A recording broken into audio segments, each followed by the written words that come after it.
AIADMK Phoenix பறவை போல் மீண்டு வரும் என கூறியுள்ள அதிமுக மதுரை கிழக்கு மாவட்ட செயலாளர் ராஜன் செல்லப்பா வருகிற இடைத்தேர்தல் மற்றும் உள்ளாட்சி தேர்தலில் வெற்றி பெறுவோம் என தெரிவித்துள்ளார். அறிஞர் எடப்பாடியார் திமுகவை மட்டுமே விமர்சித்து வந்தார்.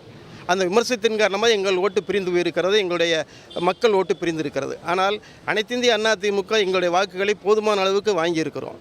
இந்த புதிய ஒரு இயக்கம் வந்த காரணத்தால் அந்த வாக்குகள் மக்களுடையது சிதறி போயிருக்கிறதே தவிர தென் மாவட்டங்கள் என்று குறிப்பிட வேண்டிய அவசியம் இல்லை. எங்களுடைய மாவட்டம் எப்போதுமே அதிமுகவின் அடித்தளமாக இருக்கிறது, கோட்டையாக இருக்கிறது.